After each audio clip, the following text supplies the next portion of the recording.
A very good morning, students. The topic of today's discussion is microwave tube. Now, in our previous lecture, we have seen that there are some limitation of conventional tubes and UHF tubes.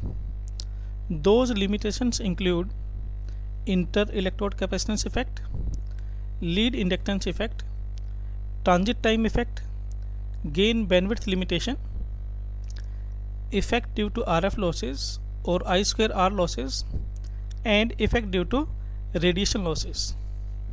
Now, to overcome these limitations, we are having special tubes which are termed as microwave tubes. These tubes make use of transit time effect. Earlier we have seen that this transit time effect was one of the limitation of conventional tube, but here larger transit time is required for their operation. In the detailed discussion we will see that these type of tube need longer transit time. Now we are going to see what are the operating principles of these microwave tubes. As you know, these are specially designed tubes so that they can effectively work at microwave frequencies. So the principle is that transfer of power from a source of DC voltage to a source of AC voltage by means of current density modulated electron beam. This we will see during the working of these tubes. So this is the basic principle.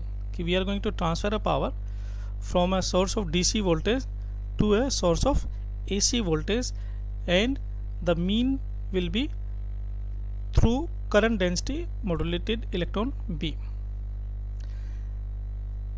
The same is achieved by accelerating electron in a static electric field and retarding them in AC field. When we are going to accelerate the electron in a static field, we are providing energy to them, and during the process of retarding we are going to take energy from those electrons.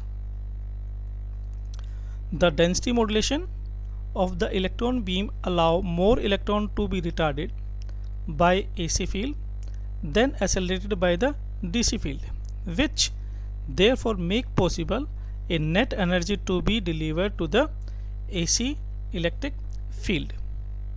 So this will be the working principle of these microwave tubes.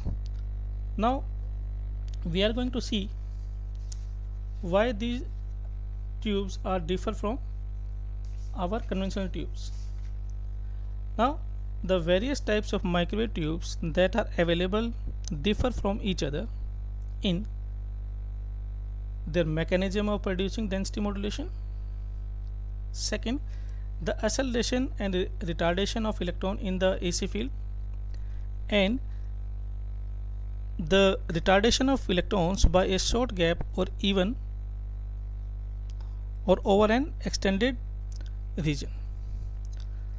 The most important microwave tubes that are considered in this lecture will include Klystron amplifiers, two cavity or it may be multi cavity, Klystron oscillator for the generation of microwave signals, and the oscillator is reflex klystron, TWT amplifier, TWT traveling wave tube amplifier, magnetron oscillator, and BWO backward wave oscillator. Now we are going to start our lecture from the klystron. Now a klystron is a vacuum tube that can be used either as a generator or as an amplifier of power at microwave frequencies. As we have seen, we are having klystron amplifier that is going to be used for the amplification purpose, and this oscillator will be used for the generation of microwave frequencies. Now these klystron were basically invented by Russell H. Varian at Stanford University in 1939 in association with his brother SP variant. We are going to study the two cavity klystron as an amplifier. Then we will see the klystron oscillator. A two klystron amplifier is basically a velocity modulated tube. Here a high velocity of electron beam is formed, focused and sent down along a glass tube through an input cavity, buncher cavity, and field free drift space, and an output cavity, that is catcher cavity, to collector electrode or the anode. Electron passes through a gap A consisting of two grids of buncher cavity separated by a small distance and two other grid of catcher cavity with gap B. Now this we can see in this particular figure. This is the diagram which is showing two cavity klystron amplifier. Now here this is the first cavity, that is buncher cavity. This is the second cavity, that is the catcher cavity. Here we can see this is the RF signal, the signal which we have to amplify. We are applying that signal from this side.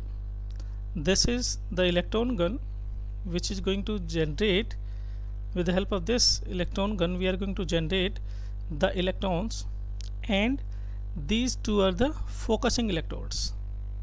Now when electrons are generated here and another, this is connected to the negative terminal of the battery because this is cathode, and this is the anode which is going to collect the electrons, so this is connected to the positive terminal of the battery, and this is the drift space. The space between buncher cavity and catcher cavity is termed as drift space. This is the space between this cavity, buncher cavity, and the catcher cavity, and these are the two gap. This is gap A, this is gap A, and another gap is this gap B, which is there at catcher cavity. So this is the constructional view of our two cavity klystron amplifier. Now the operating or working of this we can see from this Applegate diagram. This Applegate diagram we can see the working of this. I will minimize this so that we can clearly see the whole picture in us like this. Now how this works. Now we are going to see how this two cavity klystron amplifier works. The RF signal to be amplified is used for exciting the input buncher cavity. This is the input buncher cavity, thereby developing an alternating voltage of signal frequency across gap A. Across this it is going to develop a signal frequency. Now let us consider the effect of this gap voltage on electron beam passing through gap A. Here we are applying the RF signal, and from here we are having electrons which are generated by this electron gun, and these electrons are moving at a constant speed towards gap A. This is gap A. Now the situation is best explained by means of an Applegate diagram. This is the Applegate diagram of this particular two cavity klystron. Here this is the RF signal which we are applying from the input signal, and from here we see that this is the maximum value at this point C dash. It is having the maximum value.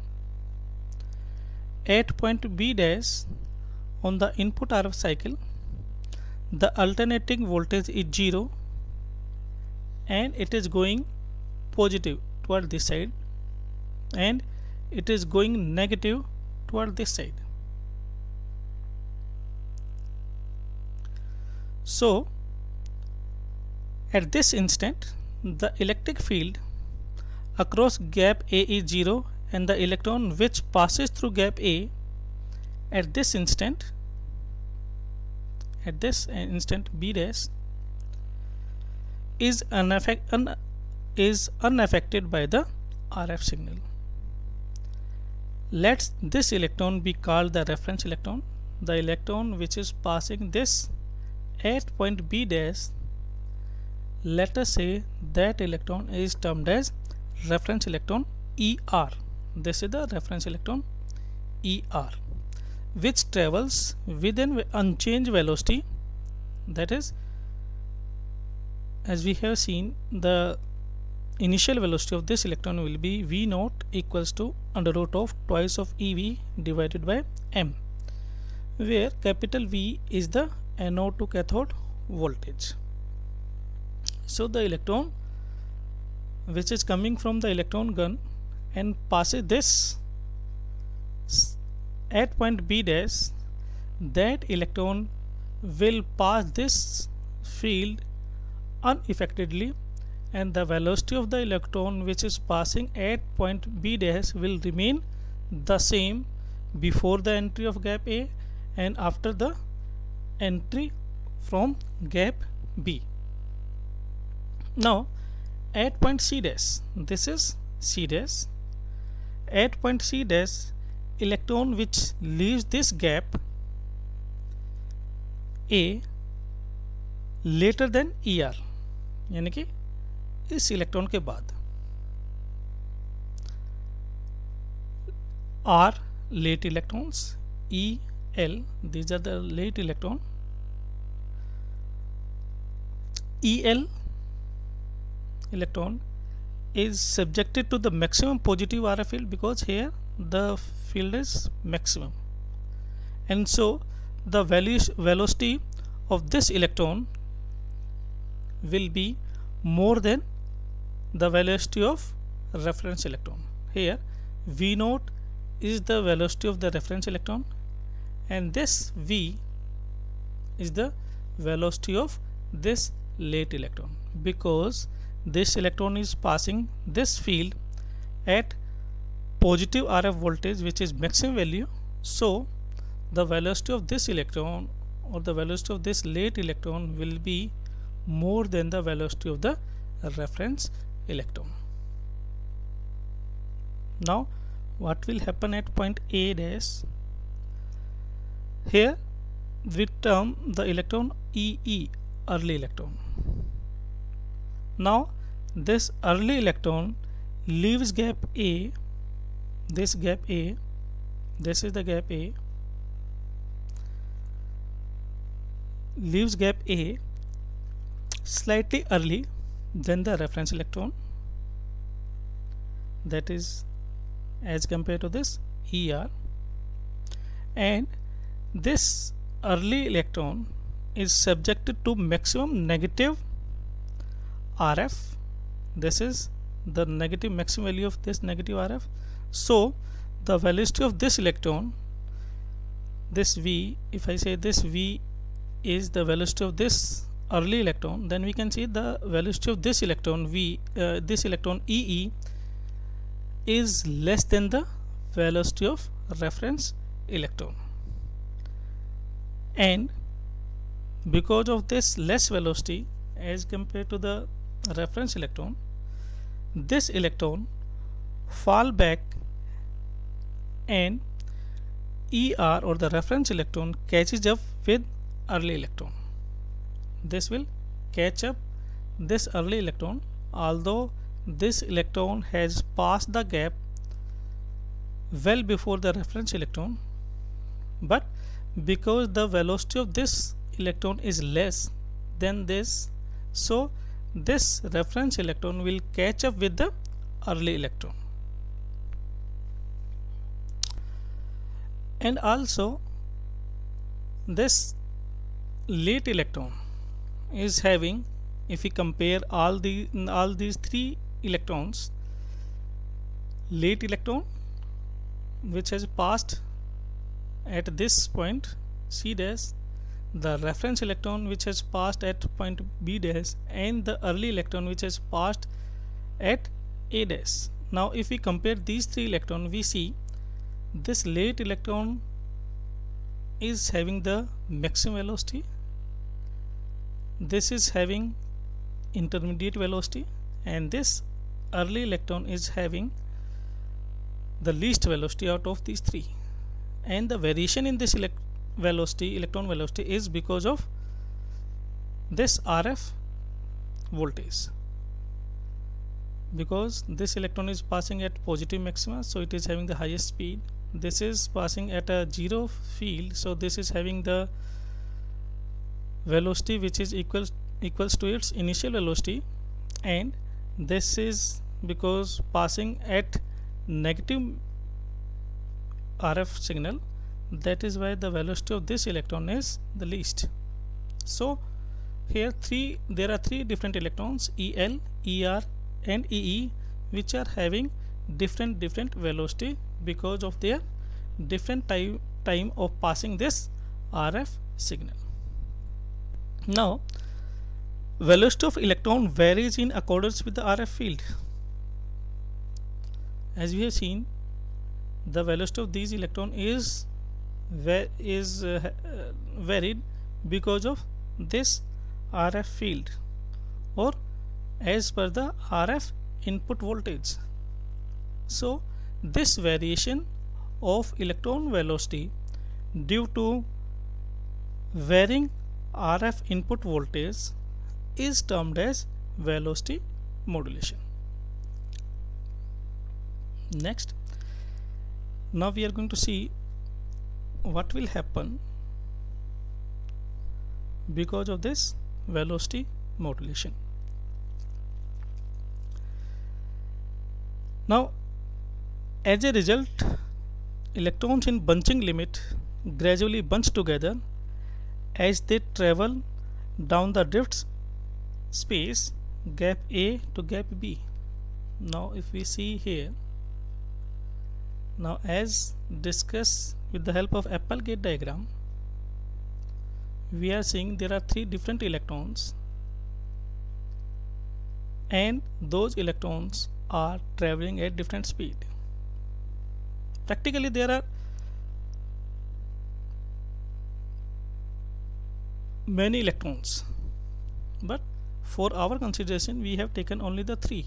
For the reference point of view, we have taken only the three: early electron, reference electron and the late electrons.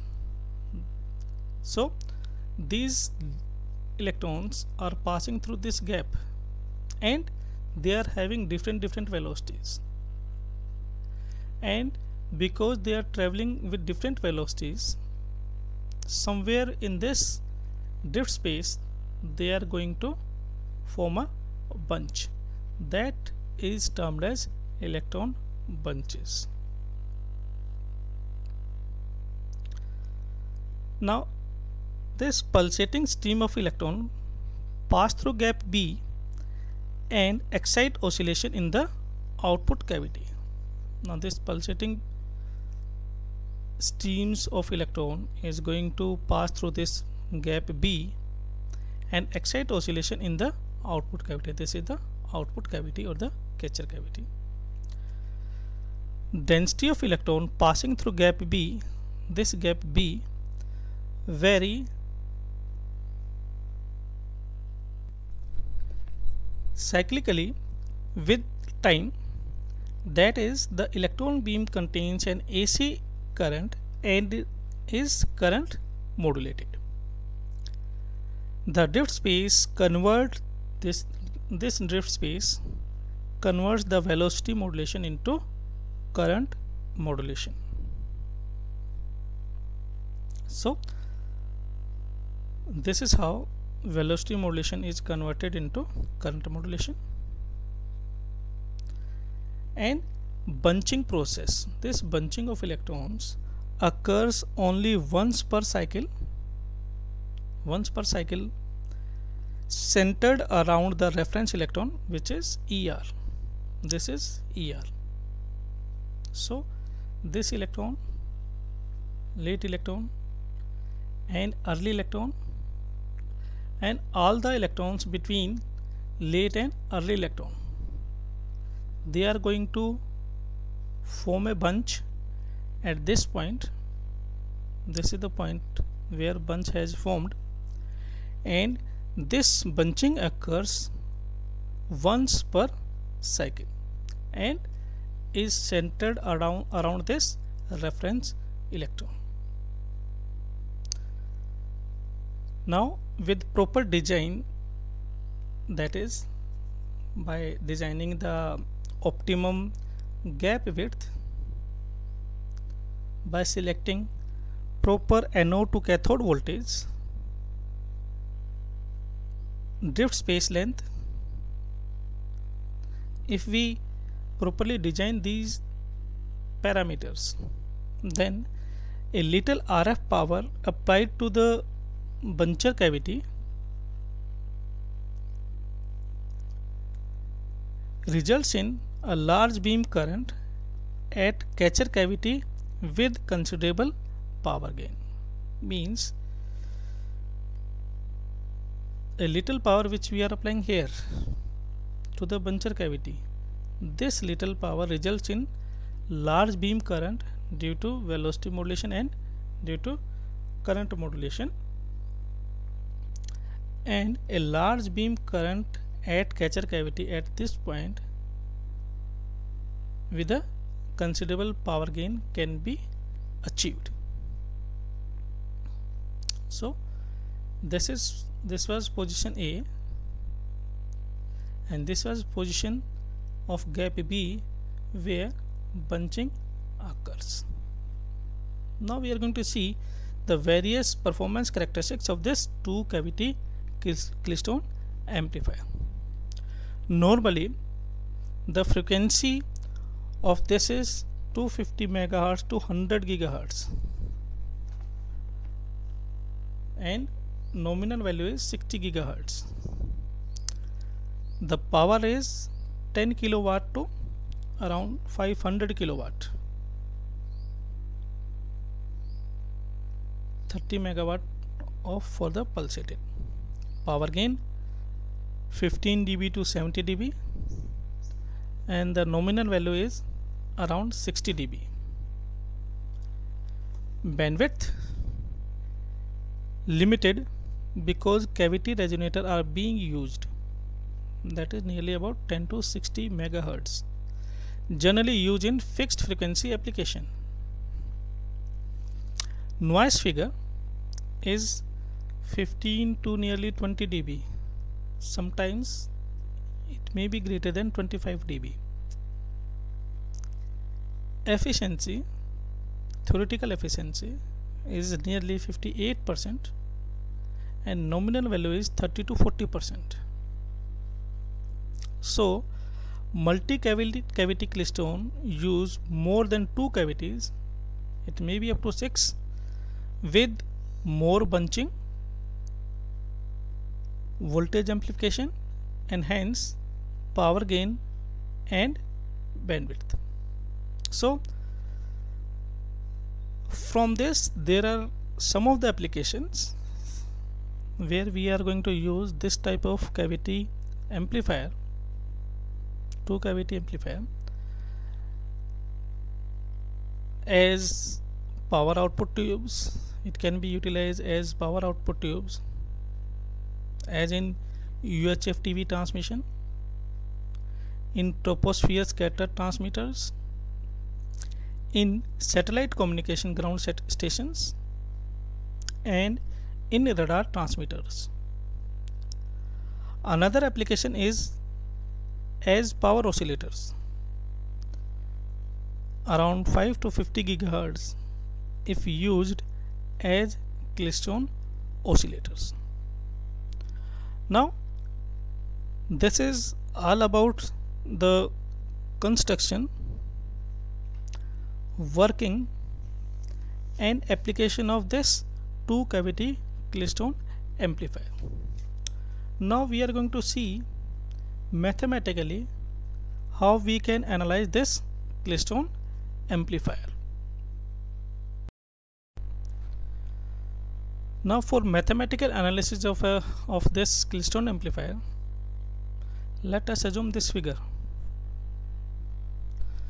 Now in this figure,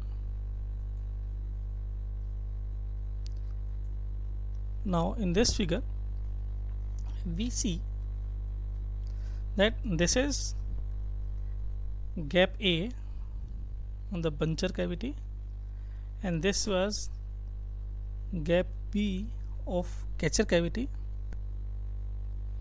and here we are assuming that V naught, this is the DC voltage between cathode and anode. The voltage we are applying, that is V naught.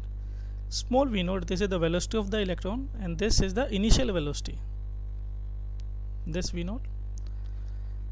Capital L, drift space length, this length from this to this gap A to gap B, this is capital L.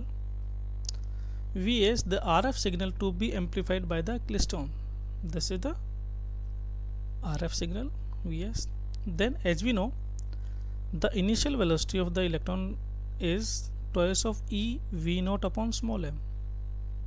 Here this V naught is the potential applied, E the charge of electron, m is the mass of the electron. Then the velocity of that electron will be this V naught, and it is this. This is the first equation.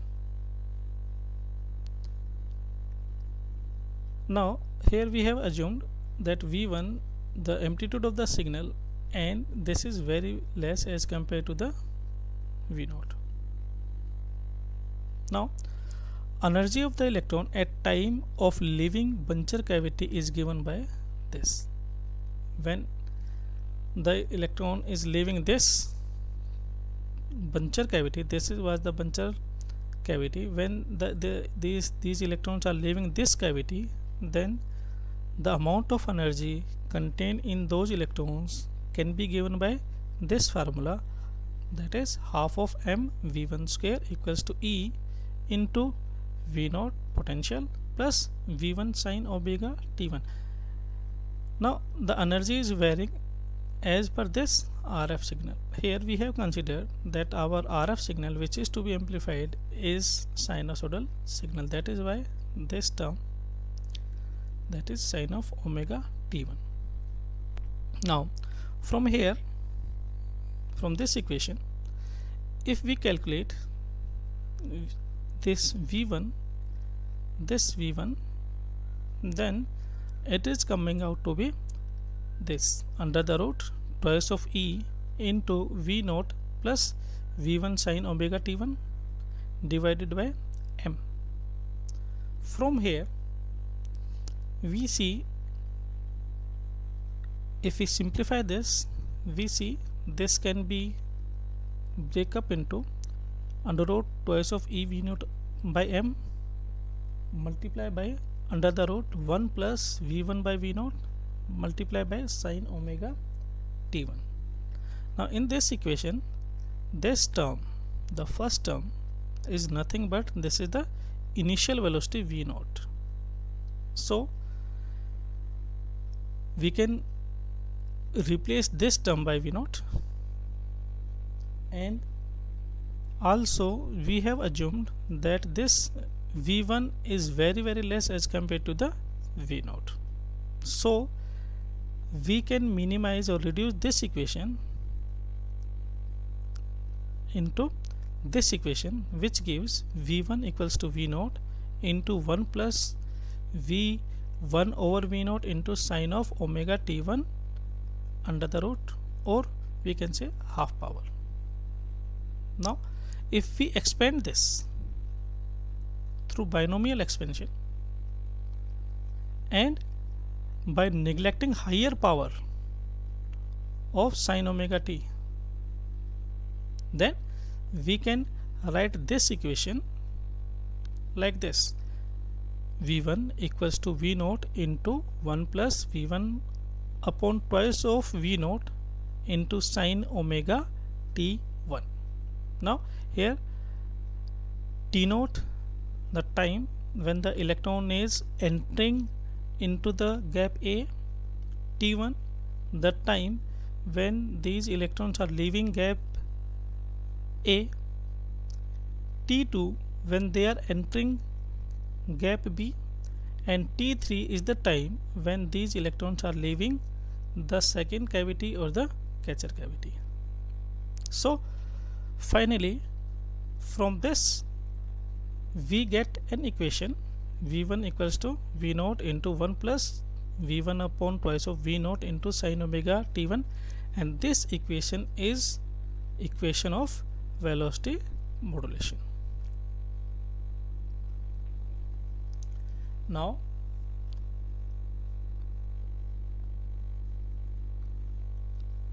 omega t1 equals to omega t naught plus theta g by 2. This, where theta g is the phase angle of RF input voltage during which the electron is accelerated. So theta g is equals to omega t. If we put the time t, that is t1 minus t naught, this t1 minus this t naught, this is the total time they have spent in gap A. So theta g will be omega into t1 minus t naught, and from here we can see theta g will be equals to omega d over v naught. So this is the signal, this is the input signal Vs, RF signal v1 sin omega naught t. This is the time when this signal is entering into gap A, and this is the leaving time t1, and the times that is the d, that is gap A. So up to this we have calculated the equation for the velocity modulation, which is given by equation number 3. Now we are going to see the bunching process of the electron beam. Now from equation 3, this equation, the maximum velocity that can occur is at plus pi by 2 of this value. So if we put the value of this sign as plus pi by 2, which is having the maximum velocity, so it will correspond to the maximum velocity v1, and the value will be v naught into 1 plus v1 by twice of v naught. This is the maximum velocity which is occurring at plus pi by 2. Similarly, if we apply the condition for minimum velocity, that will be at minus pi by 2, and if we apply the value in equation number 3, we will get another value, that is v1, which is minimum value, equals to v naught into 1 minus twice of v1 over twice of v naught. Here this is only the value is not 2, it is 1 minus v1 over twice of v naught. I have mistakenly written 2. It will be only v naught into 1 minus v1 upon twice of v naught. So we are having two different values of velocity, maximum value and the minimum value. Now if the distance in the drift space at which bunching occurs from the buncher grid at time t1 is L1, then as per this figure we have assumed this is L1 length, this is L1 length where bunching occurs from buncher grid. This was buncher grid and this length was L1. Now at this point, this is the time axis, this is the distance from buncher grid to catcher grid, and this is the bunching point, and these are three different electrons which are traveling at different velocity with their particular position that time when they are passing this RF signal or the buncher grid. Now this distance L1 at t minus pi by 2, the distance L1 at t minus pi by 2 equals to V minimum into T1 minus t minus pi by 2. This is the time where we are having the minimum velocity at minus pi by 2. What is the what is the L1? That is given by this V minimum and this time.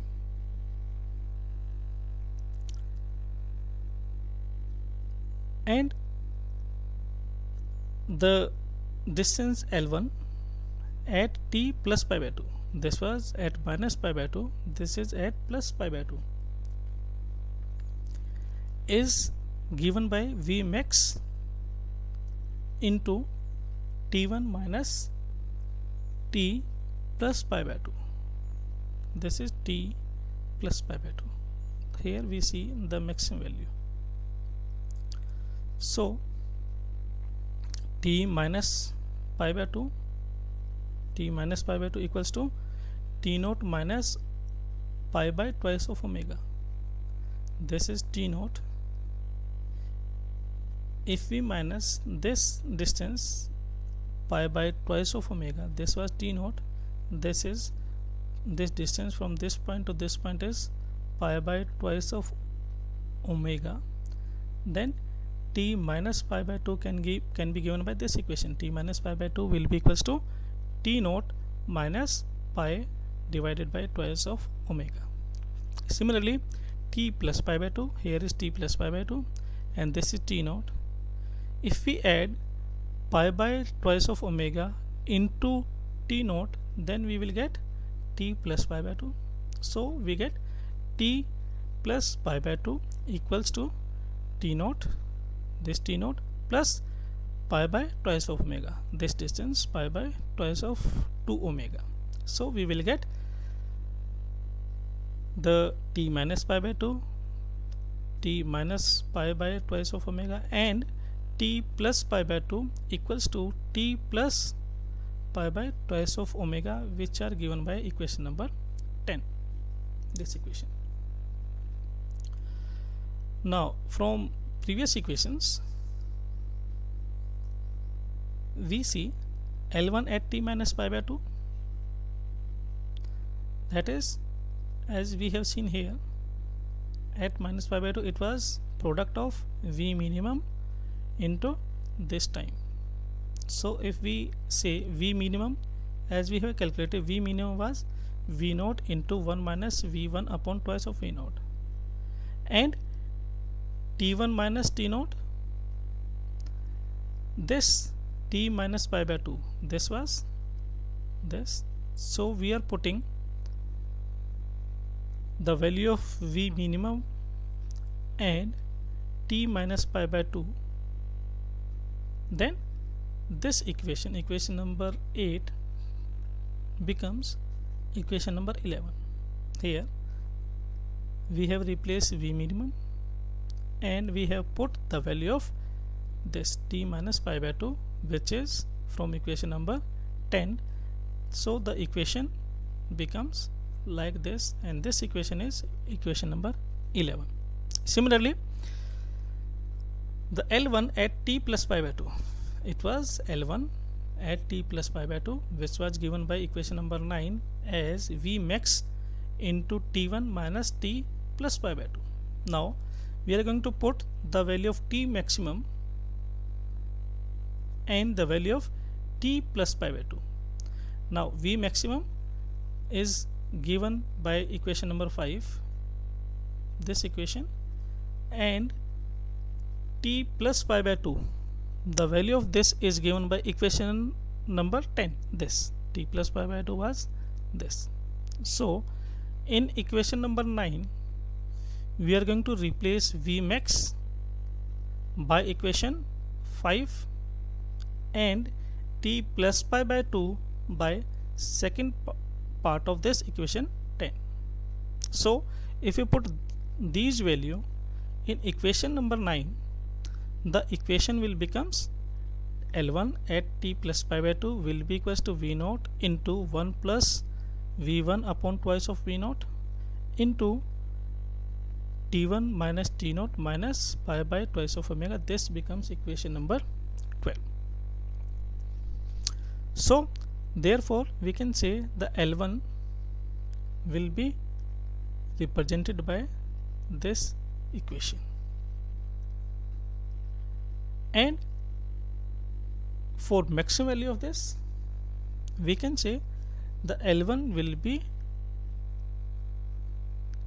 explained by this equation. So this is the maximum value. Now if distance has to be same for minus pi by 2, 0 or plus pi by 2 bunches, L1 for all three should equal to V naught into T1 minus T naught. Now for all the three cases, for early electron, this was the early electron, and the electron which was passing at minimum field and which was passing at maximum field, this bunching length is equal for all the three cases. So for all three cases, if this is true, then we can say the L1 is equal for all three cases, and that should be equal to V naught, the initial velocity of the electron, and T1 minus T naught. So we can say if this is true, then in this particular equation, this bracketed part starting from this to this bracketed part, if I say if this becomes 0, then L1 will remain V naught into T1 minus T naught, which should be our desired result, which is this. So we put this bracketed term equals to 0. So if we put this whole term equals to 0, we are going to get this term, that is pi by twice of omega minus pi V naught over omega into V1. So as we know that V naught over V1 is very high, so in this equation, if this part is very high, we can neglect pi by twice of omega. We can neglect this term from this equation. So if we replace this, then we can say this part T1 minus T naught will be approximately equals to pi by omega into V naught by V1. That means this T1 minus T naught will be approximately equal to pi into V naught over omega into V1. This is equation number 13. Now putting this equation in our earlier equation, that was equation number 7,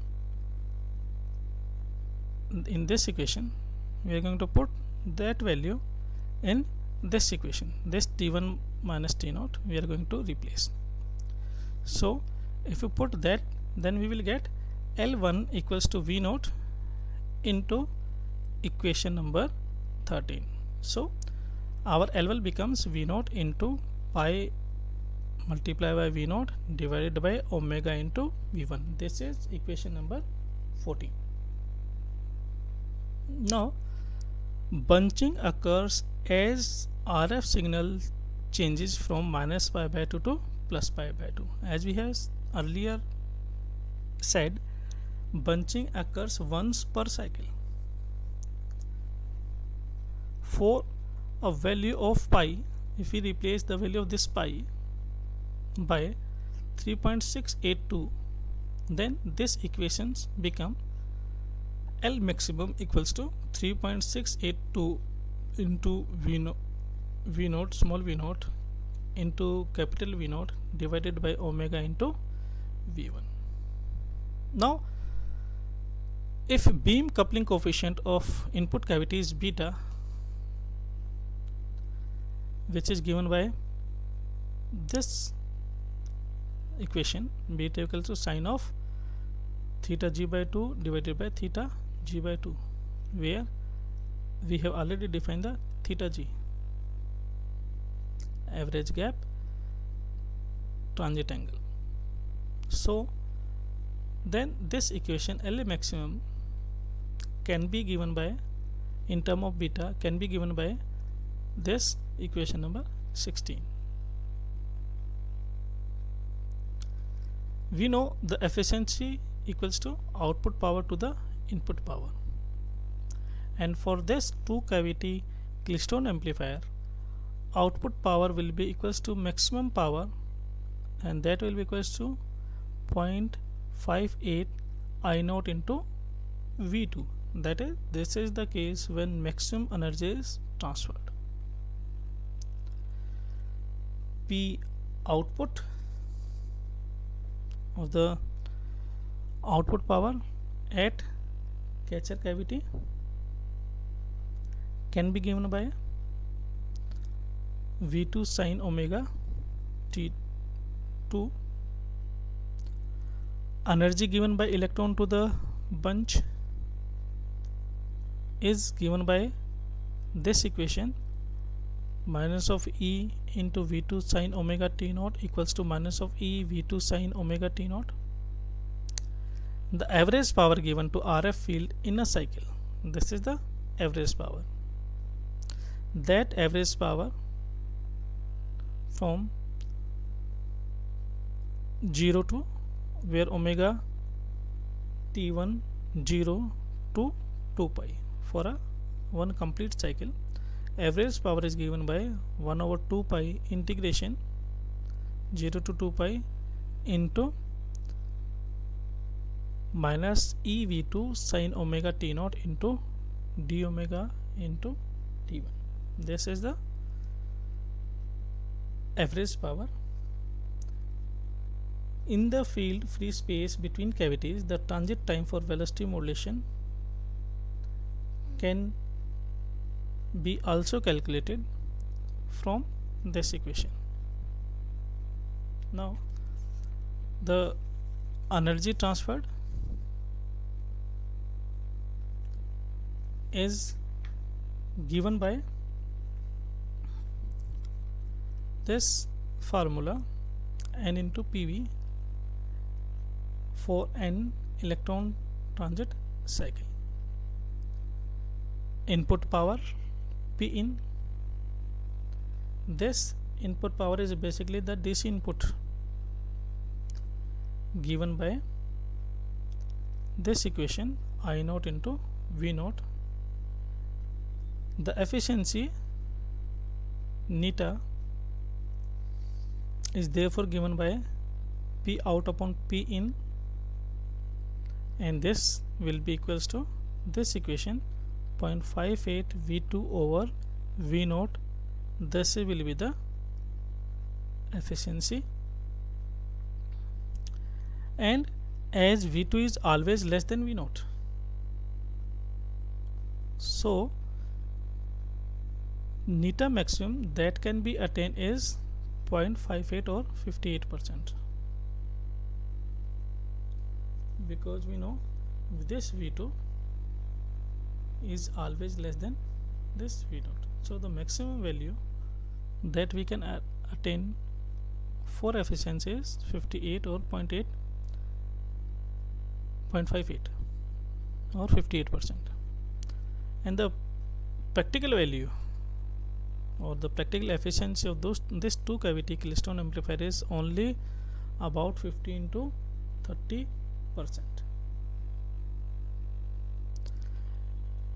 And this is for maximum transfer of energy. V or V naught when it is maximum, then the value is this. So this is all about our two cavity Klystron amplifier. In the next lecture we are going to see how this Klystron is used for the generation of microwave signals, and that is through reflex Klystron. For this is this is all about this particular lecture. Thank you and have a very nice day.